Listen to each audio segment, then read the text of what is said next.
Let me first share this. This is a little box I have on the wall here in my home office in faraway Antwerp in Belgium, let's say. It resonated with me a long time ago when I saw it, so I bought it. I don't know who the quote is from, but I like it because it says a lot, I believe. The fact that life is not about just finding yourself. It's not like looking for who you sort of really are. Life is more or even all about creating yourself. And that applies for me to so many things. It makes no point just to sit around waiting for things to happen, blaming other people for things that are happening or not happening to you. Doesn't make sense. And then if you think about this, that just applies to life in general, but also to Scrum and Agile.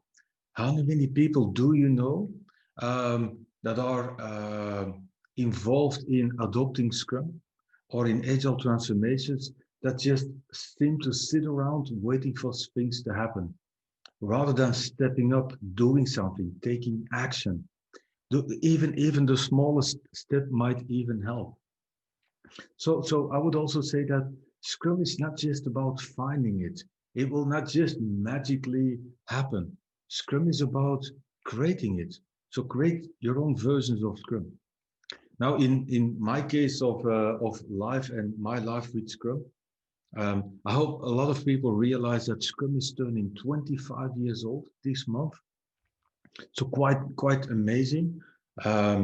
I've been fortunate to have been working with Scrum for more than 17 years now. So I started back in September, October 2003. And the lovely thing is, for me at least, my life of Scrum didn't start with Scrum. It started with something that was called extreme programming. Now, and it didn't stop there. So we added Scrum afterwards.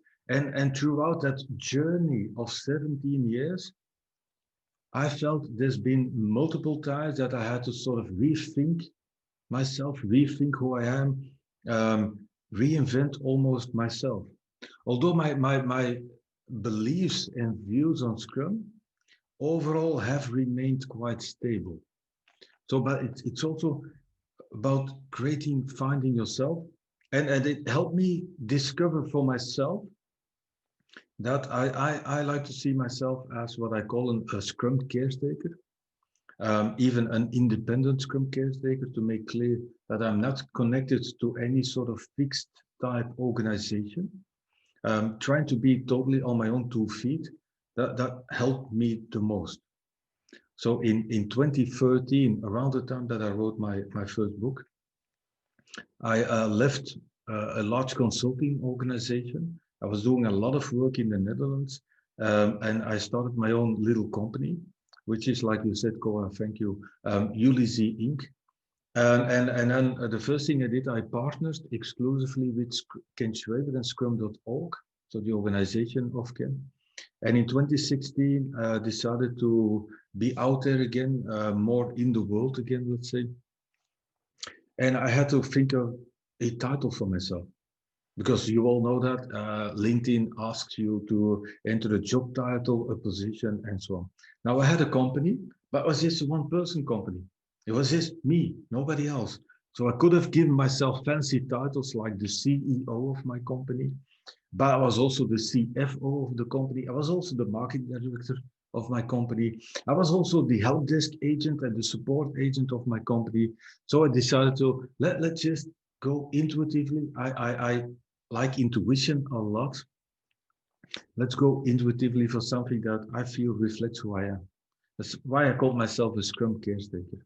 And it's not just about taking care of Scrum, because I love Scrum, 17 years, still passionate about it. Caretaker for me also reflects the people part of Scrum, the human part. It's not just taking care of Scrum, it's also caring about people and caring about the people in Scrum. And if there's anything I think that we should do together as Scrum practitioners across the world, is to focus that people aspect more and more and more. Because the process aspect of Scrum, we're getting that through.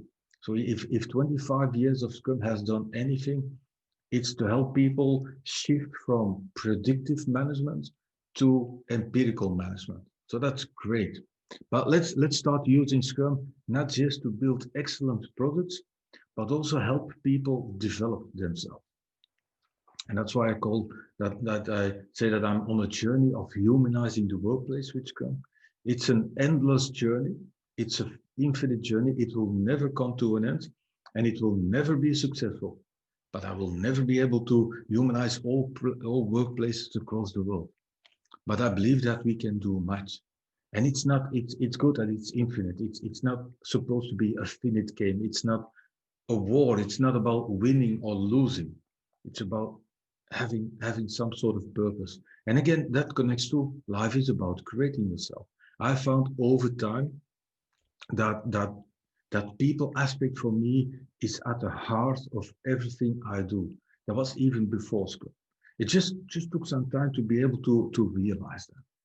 Now that there's been evolutions in the Scrum world, obviously. Scrum itself has not drastically changed.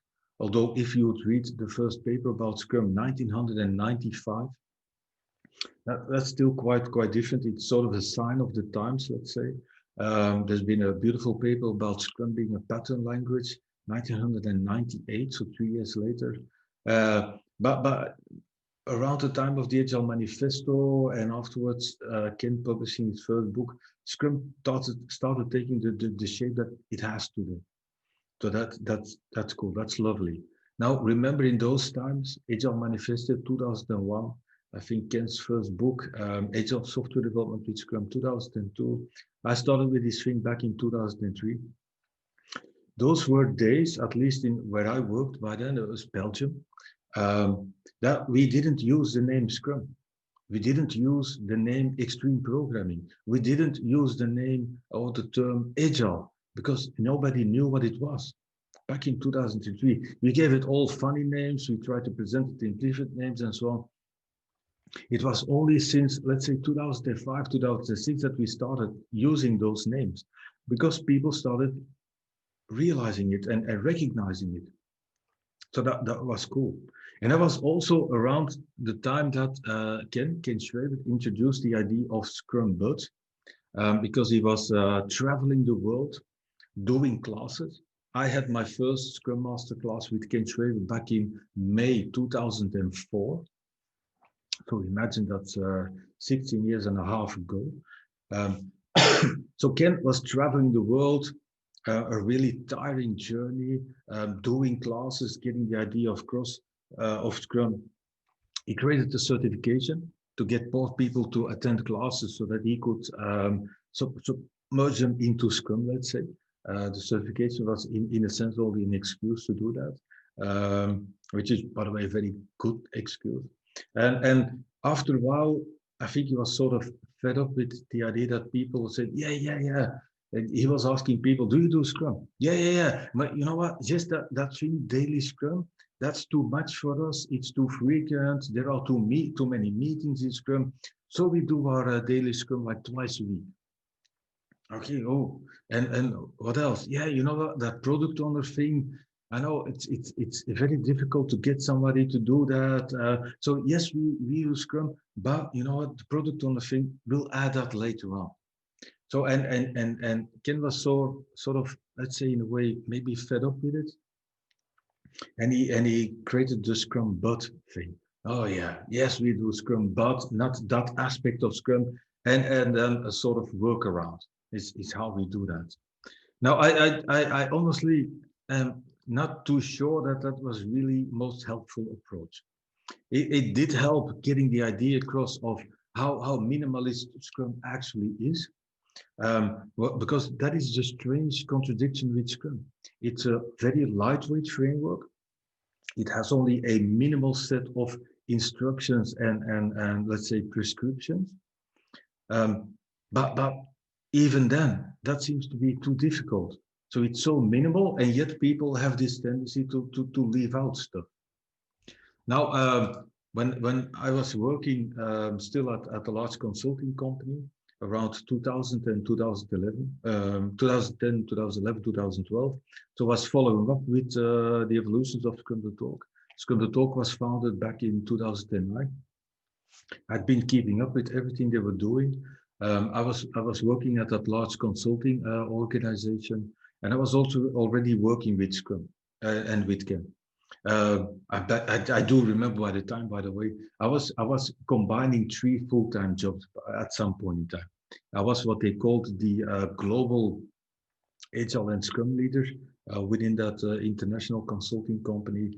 I was doing a lot of trainings by then, because I had become a professional Scrum trainer by then, and I was working already almost full time with Ken Schrader and Alex Armstrong by then on maintaining courseware. That was beautiful days. But I was in touch with Ken a lot. So, and back in 2011, 2012, we were talking about this Scrum bot thing. And I was raising some concerns on, let's say, the helpfulness. Because by that time, Scrum was already the most adopted method around the world for at least agile software development, if not agile development and product development in general. I was like, yeah, but you know what? Even in those days, most people were doing some form of Scrum. I like to say at least something that looks like Scrum. But the idea of Scrum bots became like very judgmental, very almost arrogant, blaming people, judging people, and both Ken and I don't like that. So we thought about a new way to express what should be about Scrum. And as Scrum was the most adopted method around the world, and still is today, by the way, around 2012, we decided to try to shift from Scrum But to Scrum And. The sort of idea that we also see in the attitude, the stance as human beings, as people, in whatever we do. Are you a yes and person, or are you a yes but person? By that, we had exercises in the classes, by the way. Try organizing a party from a yes but stance. So yeah, let's do a party. Yes, but there's this problem, but there's that problem, and so on. That just wouldn't work. You would never organize a real party. It would at least not be fun. So try organizing a party, try using Scrum from a yes and perspective. Oh yes, we're doing Scrum. And if we would do this, it might be even greater. Yes, if we would have blue, and so on. So that's sort of the idea of Scrum and. So we say, yes, we do Scrum. Yes, we use Scrum. We've got, in a way, we've got all of the elements of Scrum somewhat in place. And here's our way to try to get more out of Scrum. Now, back in 2013, when I wrote my book, Scrum, a Pocket Guide, I used a somewhat different language for that. And I'd like to talk about that today. I called it tactics. You've got the rules of Scrum, the rules of the game, and you've got tactics to apply the game. And that what helped me a lot. And at some point in time, I must say, it may be strange to talk about the topic Scrum and to say that I've actually stopped using it a little bit. Why? Because it was, yes, we use Scrum, and here's how we're trying to get more out of it. And that turned into an excuse for people to turn it into a sort of maturity model, an excuse to start adding stuff on top of Scrum. So rather than keeping Scrum lightweight, adding stuff and making it heavy again, which was not the idea. Some people tried to turn it into some sort of organizational things and so on. In a way, we've tried to counter that with what we created at Scrum.org agility path, but still, I feel the term has lost a lot of its power and meaning by that. So I started calling it tactics. It's from my first book, Scrum, a Pocket Guide. I wrote that book back in 2013. I want to use this occasion to share that I'm working on a new book. So I'll come back to the sharing afterwards. I'm working on a new book of Scrum. So in 2013, published this book, 2019. In 2020, I don't know if everybody has seen this, I published a new book about Scrum. It's not really my book, 97 things every Scrum practitioner should know. I'm now working on a third book. It's for the time being called Views from the House of Scrum. And this is sort of opportunity for you. This is the first time ever I'm publicly announcing this. And I would like to read one little part of my book. And that part is called Ways to Play the Game. And it covers what I mean with those rules and tactics. So listen in a little bit. So ways to play the game. Let me read it a little bit and then we'll come back. Within the boundaries of Scrum, of the game of Scrum, players need to decide how they will play the game. We distinguish the rules of Scrum from tactics to apply those rules. Tactics as ways to play the game should be selected, tried and tested, made right size and fitted to context and circumstances, or be abandoned. Yeah? So given Scrum's widespread adoption, an inclusive language and stance are most helpful. That's why in 2012 we decided to go for Scrum and it is more inclusive. It attracts people, it's more inclusive. So rather than blaming or judging some for what they not do or not do enough, much more people are out there that need our help in getting more from their Scrum. The way forward is presenting Scrum's minimalist design as a gateway to a myriad of options that can be unleashed. That sort of positive, inclusive attitude. Scrum replaces and has replaced the traditional predictive, plan-driven approach with well-considered experimentation and self-organization to better deal with uncertainty and unpredictability. Scrum helps people to uphold transparency over the work being undertaken and over the resulting outcomes, to embrace reality for forward-looking decisions, to adjust, to adapt, to gain inflexibility. All rules, roles, and principles of the Scrum framework serve this purpose. As a whole, that's the clue, as a whole, the rules, roles, principles, and values of Scrum, they form the base setup to the game of Scrum. They are the boundaries within which to play. They form, to speak, the playing field, the field where we play. But that's all, just the rules. Doesn't describe how to play, because similar to all games and team sports, all play upon the same rules, yet some are more successful than others. It depends on many factors, but one of them is the tactics used to play. So important benefits depend on choosing and combining tactics wisely, on making tactical choices. It's not just the rules, look beyond the rules, it's how you apply the rules. So, and then tactics are not practices for work domains and activities that are not covered by Scrum. So tactics is not an excuse to start adding things to Scrum. Such practices on top of Scrum, they might be called complementary practices, but they are beyond the boundaries of the game. In that sense, they are outside of the play field. They have in themselves nothing to do with Scrum in a way. Scrum instead can wrap, like wrapping. Scrum can wrap many practices to apply the rules. Scrum is minimal yet sufficient. You don't have to add stuff to that. Observation shows how difficult that is.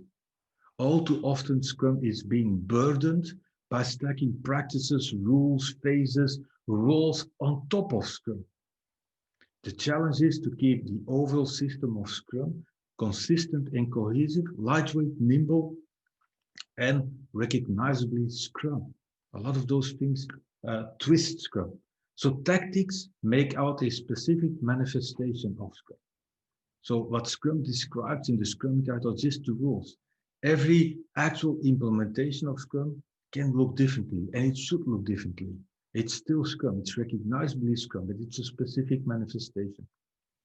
Yeah, and the openness of Scrum, being not upfront instructing specific tactics, you will not find any tactics in the Scrum Guide, implies that the players themselves explore, uncover, discover, tune, and tweak tactics, options, patterns, rather than make themselves dependent on external instructions or instructors.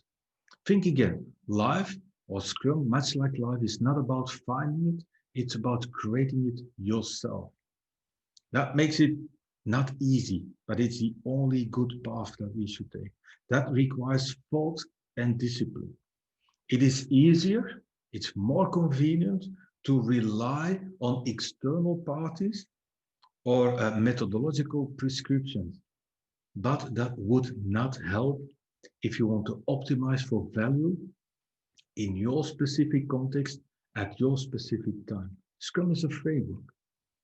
Yeah? And then complexity comes into play because it means that individual tactics applied to individual elements of Scrum in themselves as individual tactics might not immediately result in improved agility or improved ability to deliver value. A combination of tactics might, or the improvement might just lag. There might be some delay. And again, complexity, so reversely, increased agility can rarely be attributed to one tactical choice alone. So be careful about trying to go for hyper specialization again in that sense. So that was a little part of my book. I'm going to share this as a PDF, this one article with Koa. So you all can have access already to my book. A little bit, at least one article. I'm hoping to finalize the book by the end of the year. We'll see what happens. I don't like deadlines. Creating yourself doesn't happen against, let's say, deadline. So that was a little one view of my book. It's from the second chapter. It's called Rules and Tactics, what I just talked about. And there's a writing, there's a typo in my presentation. Oh my God. Ways to play the game. And just to highlight a little bit, it's in progress. These are the rules of the game. As I don't know how familiar you are with football or soccer, but the rules of the game give you instructions on the play field and what players are allowed or not allowed to do. In football, a goalkeeper can touch the ball with his hands, but not outside of that big area. Other players cannot touch the ball with their hands. You can't just tackle people viciously, that sort of things. Within that, it's about strategies. Who's going to do what at what point in time if certain things might happen? You can't predict that. You need intelligent, creative people to deal with that. So let me go into that a little bit more. So the rules of the game are actually quite simple. So that play field, it's quite clear. It's got some events, it's got some roles, accountabilities in place, and what they do. So let me quickly go through that. So so despite the horrible situation of the COVID, and some countries might be suffering from storms, it seems. So Shirley, I hope you're safe when a storm comes up. I hope you're all safe in Vietnam with the storm that have come over your country. So we live through difficult times. Sometimes difficult times are also an opportunity to sort of reinvent yourself. So when in March, April, all of my work got cancelled because of COVID, my assignments, my classes suddenly were just cancelled. I decided to just lay low a little bit for a while at least. And again, I started writing and I created a paper which is called Moving Your Scrum Downfield. Again, Scrum and life is about creating yourself. And after 25 years of Scrum, I think it's time to get sort of unstuck over debating details of the rules of Scrum, whatever nitty-gritty things, trying to interpret the words of the Scrum Guide. Let's look at intent and purpose of the Scrum Guide rather than being fixated on the exactness of the rules and the prescriptions and so on. So I started creating it. So it's time in a way to start moving our Scrum downfield. So I wrote a paper, it's called Moving Your Scrum Downfield, literally. I did that in April. And in that paper, I described 6 essential traits to the game of Scrum. Again, building again on that analogy where Scrum originally was from, you know, the game of rugby, a team sport, you move as a unit up the field to make the best possible progress together. helping out each other, taking over from each other, learning new stuff, and so on. So let's building on that game analogy that was sort of initially in Scrum, and that is in my book Scrum and Pocket Guide. So decided let's create some sort of description of the rules of Scrum, and let's make it barely and minimal. And so that's Scrum in a nutshell. And in a nutshell, it means that the Scrum Master fosters an environment where, and then repeatedly, meaning iteratively, incrementally, a product owner will order business functions, business solutions, business challenges. He or she will order them for value against an overarching product vision.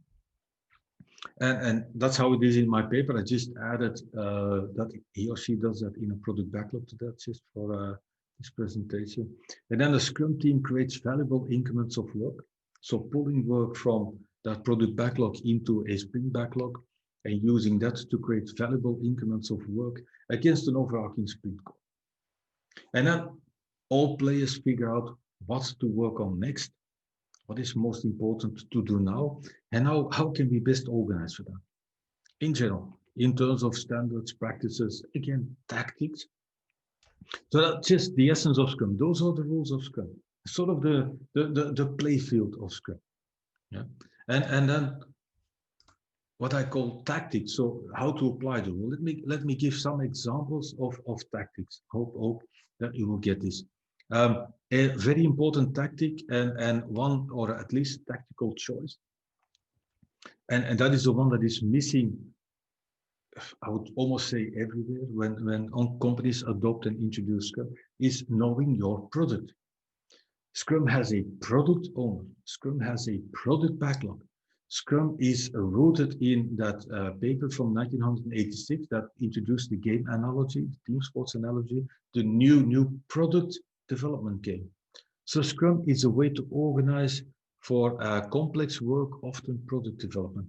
So knowing the product, and a product might be a real product, traditional product, it might be a service, it might be a digital product, it might be a digital service, again, intent and purpose. But knowing the product is important. It's a tactical choice on how to organize your Scrum.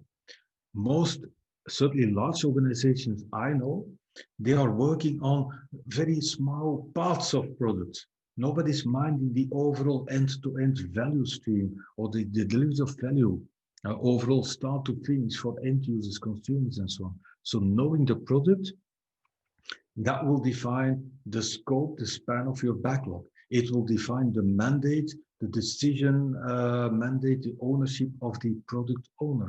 So knowing the product is a really important choice to make. It's a tactic to apply. Yeah?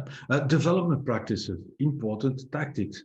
Like I said, my life of Scrum did not start with Scrum. I like to say that I'm fortunate for it. Why? Because it started with extreme programming, which has an amazing, powerful set of development practices.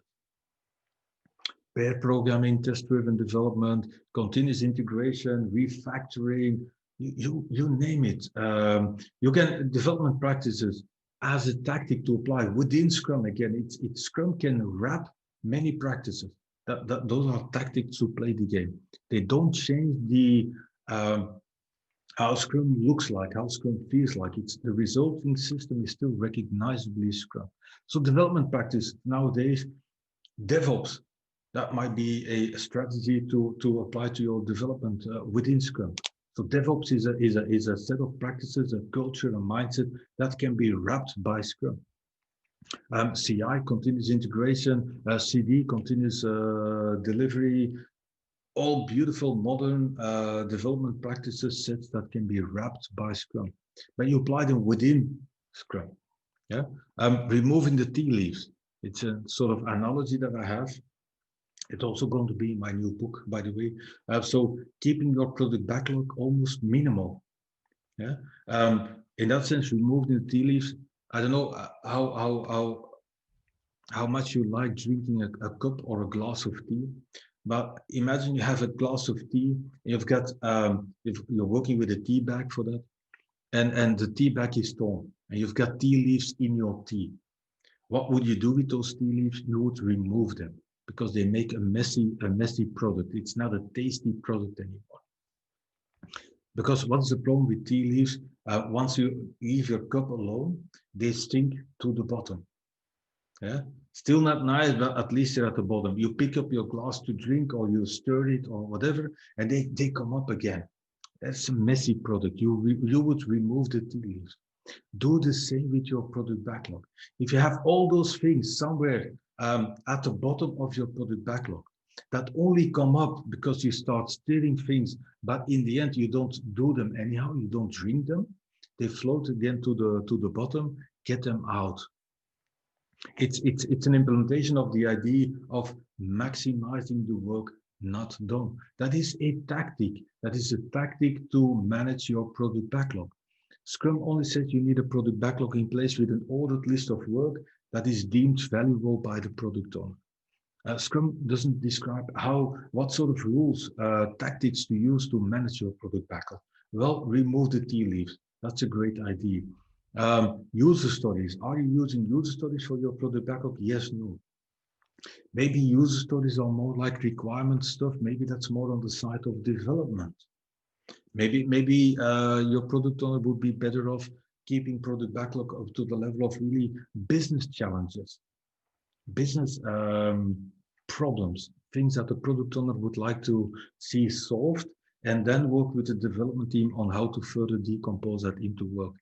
It's a tactic that applies to not just how to what to put on your product backlog, but also how to act as a product owner and what sort of relationship to establish with the development team. Visualizing progress. Are you using a burn down chart? Are you using a burn up chart? Are you using a cumulative flow diagram? Are you actually visualizing progress at the product backlog level, which is something that is really missing with a lot of organizations?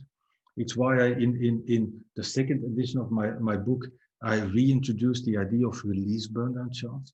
Despite it's a horrible title, release burn down chart, but it still is a very useful thing, a burnout chart at product backlog level. Are you using a Scrum board or a sprint burnout chart?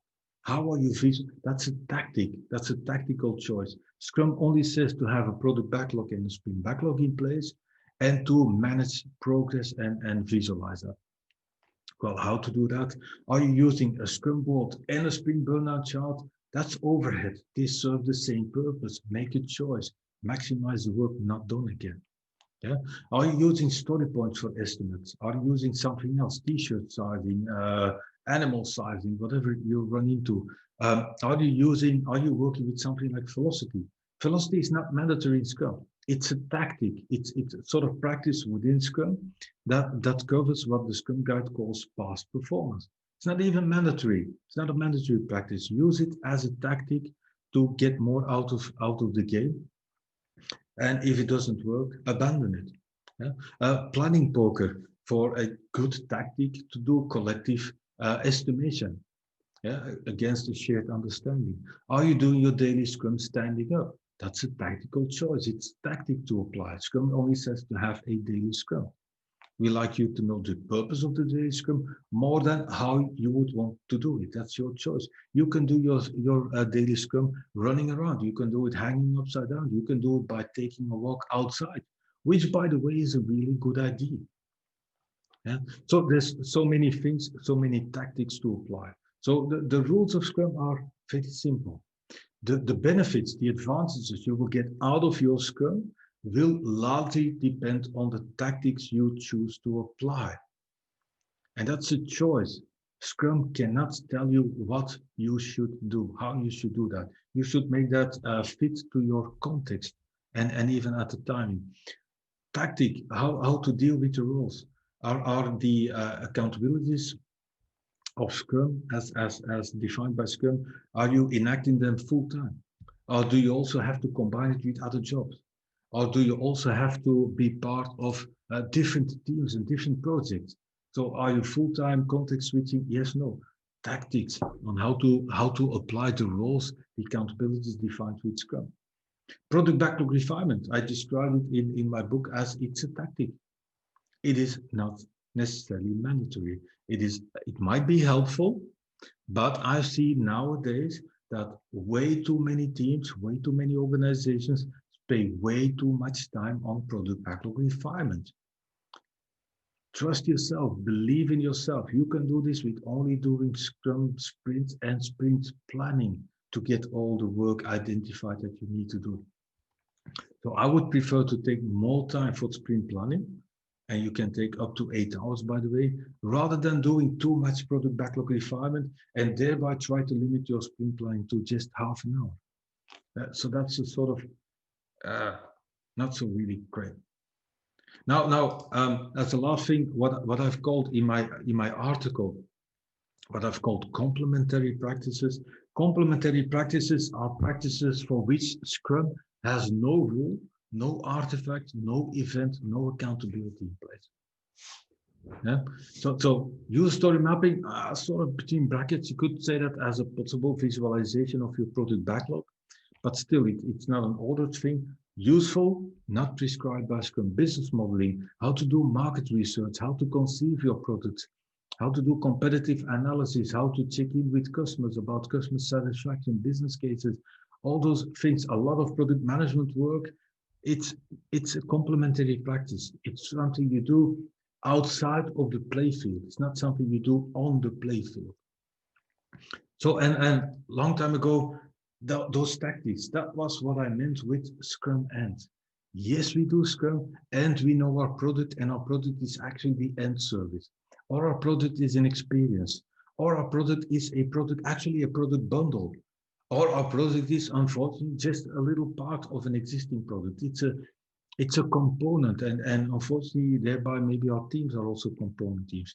Yes, we do Scrum, and you know what? We integrate our work on a continuous basis, so that we can achieve the level of the definition of done faster, easier, with more feedback loops. Oh yes, we do Scrum, and our product backlog is really, really minimal, and that's sufficient. That's enough. Yes, we do Scrum, and we use a Scrum board to visualize the progress within a sprint.